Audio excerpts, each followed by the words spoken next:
Hello everyone, welcome to Mastermind. Hope you people have watched the last two parts of the series. Last two videos have been very informative and very crucial for any examination that will be held by KPSC or KEA. So now in this video, let us look at the housing schemes of Government of Karnataka. Before looking at the housing schemes of Government of Karnataka, we have to know about an organization which is very important. That is Rajiv Gandhi Rural Housing Corporation.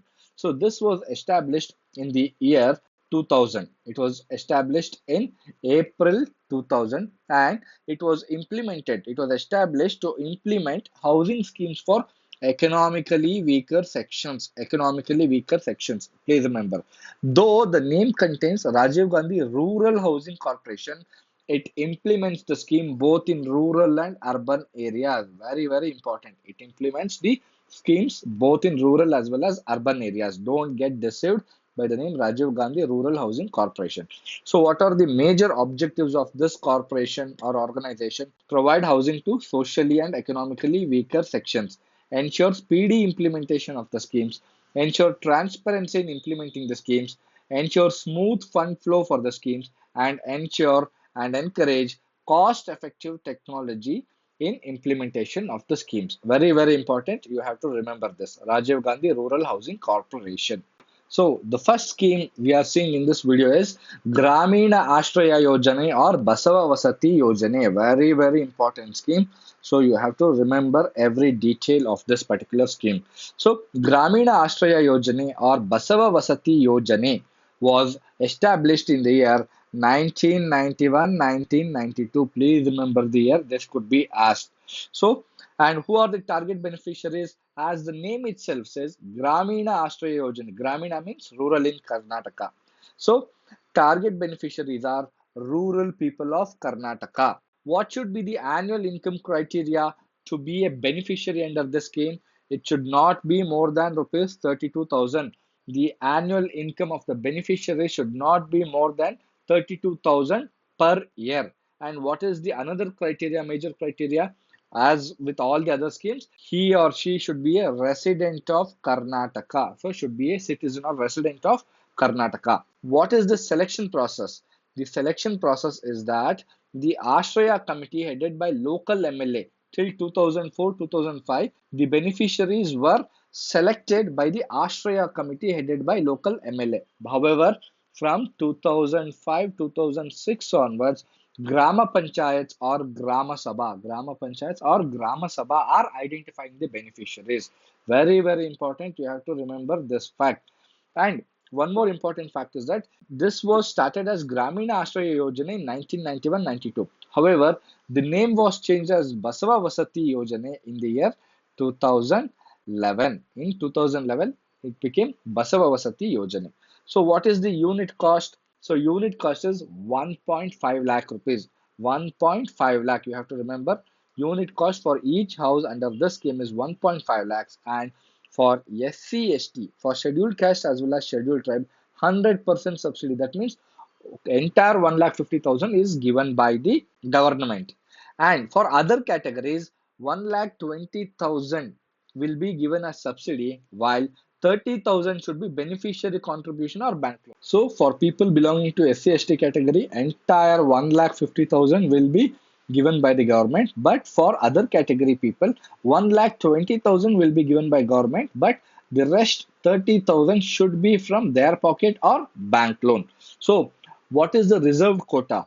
Under this scheme, 30% of the houses are given to or are constructed for SC category people, 10% for ST category people, minorities are 10% under the scheme, and other categories have 50% stakes in this scheme. So please remember that SC, ST, minority, and other categories, this is the reserved quota. Very important scheme. It is a very old scheme and a very important scheme. You should also note down the annual income criteria. So to be a beneficiary under this scheme, the annual income criteria is that should not be more than 32,000. Next important scheme is Ambedkar Housing Scheme. So this is also very important, and this was initiated in the year 2015-16, and the target beneficiaries are solely SC ST people. Target beneficiaries should belong to scheduled caste or scheduled tribe, and residency requirement, as with all the schemes, he or she should be a resident of Karnataka. So, and please remember that this scheme is implemented both in rural as well as urban areas. Very, very important. Don't get confused that this is only for rural. Rural plus urban. And for rural, rupees 1.75 lakhs will be given as subsidy. For urban areas, 2 lakhs will be given as subsidy to the beneficiaries. Very, very important. You have to note down these figures. 1.75 lakhs in rural areas and 2 lakhs in urban areas for target beneficiaries. And to be a beneficiary under this scheme, the annual income criteria stipulated by the state government of Karnataka is that the annual income of the beneficiary should not be more than 32,000 rupees. That is, their annual income should not be more than 32,000 rupees. Very, very important. All these are crucial facts for multiple choice question based examinations. Please remember.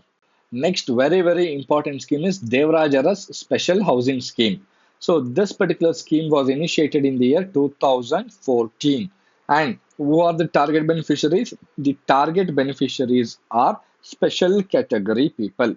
The scheme was introduced for both rural and urban. Again, you have to remember this is rural plus urban scheme.